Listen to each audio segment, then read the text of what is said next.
And I think the biggest thing is it's our labor dollar. You know, we're in minimum wage is increasing.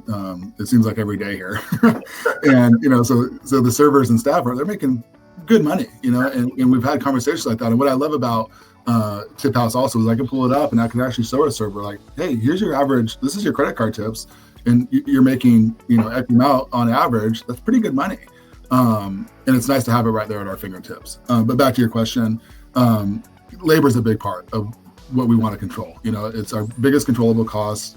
It's hard to combat. You can't continuously increase prices every single day when minimum wage increases. So that was tough. I think being able to have more efficient checkouts in the sense that our servers aren't spending 20 minutes on their actual checkout, lining up all these, credit card tip out slips and all that kind of stuff, entering their tips in the computer. It's all based off of sales. And so checkouts have gone from, 15, 20 minutes on a busy night down to 2 minutes, and other technology with like Toast has helped us out with that as well.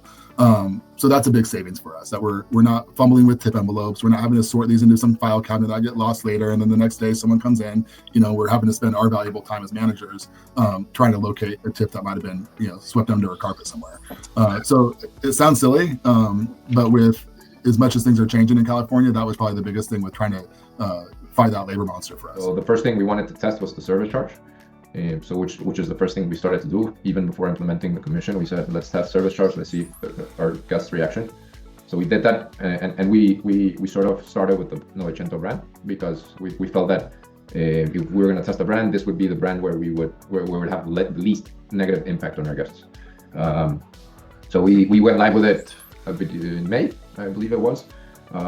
We had 6 weeks of service charge. We had very little complaint.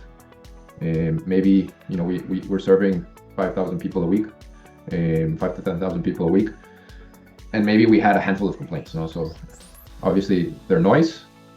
It's not good. It's not we don't want to hear a daily complaint, but not enough for us to move the needle or change our decision. So once we checked that service charge didn't have a negative impact, then we rolled commission model out to the team. Great. And we then moved to the different brands, and we finished essentially the rollout. We just finished it not too long ago at the end of August. Checked that service charge didn't have a negative impact, then we rolled commission model out to the team. Great. And we then moved to the different brands. I think it seems to what we have in place now seems to be working for us. As I mentioned, our turnover rate has gone down quite a bit. Our employees seem to be very happy with the way they're being paid. So I think we're going to keep on this same path. I don't see any appetite for us to go back to all-inclusive pricing or service charges or anything like that. I think if anything that we do, it will be again investing in more technology and tools, things like TipHaus, to make us more productive, make our teams more efficient, and help them, be the best that they can be when it comes to serving the guests. But I don't see us changing anything, at least for now, because what we're doing seems to be working. But something that does more of the calculations or all of the calculations automatically, and eliminates that issue of shift change. Make sure that that all of the people who are on the clock are getting credit for all of the tips that come in, because again, we pool all of our tips. So when I was told that existed, independent of the individual check timing, just that the system could read, toast, and distribute, I was ready to jump on it. And then when I heard about the timing down the tips and the automatic gratuity to the check level, it just made total sense to me.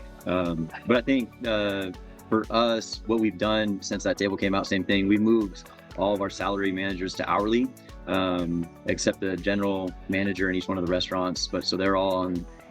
Oh no, I'm sorry. Everybody's on hourly wages, and it was that push. We got a lot of feedback of work-life balance, and it's like, hey, how do you create work-life balance for folks? And that's an interesting statement because it's different for everybody. Steve's work-life balance is different than mine. But how can we create a system or a process where you work 45 hours a week? And so, yeah, you get 5 hours of overtime, but you're here, so we want to pay you for that. And then there are times in the industry where you got to work 60. Hopefully it's short-lived, but we want to pay you for the work that you're doing, not take advantage of the stuff that, you're on salary so you can work 70 hours and it's good for the company. Well, so it's not necessarily good for that team member. So if you work more, we pay you more. But then there are times where it's like, hey, I'm, want to go on vacation. I'm going to work 30 hours this week and take a extended weekend or something along those lines. And so we found that to be helpful. And there's a balance there still, so that, manager salary line or labor line on the P&L, you still have to make sure that it's consistent with in years past. But we found it beneficial from a team member standpoint. And then the other piece is, taking a price increase. And so we do a menu survey to see how our prices line up against our competitors, see where we're at, maybe talk to them, see what they're doing. But at the end of the day, minimum wage is increasing a percentage. I think it's like 2.5%. So we got to look at our menu to see what we can do to maybe not necessarily do 2.5, maybe do 2.5 to see where our competitors are at, but take a menu increase.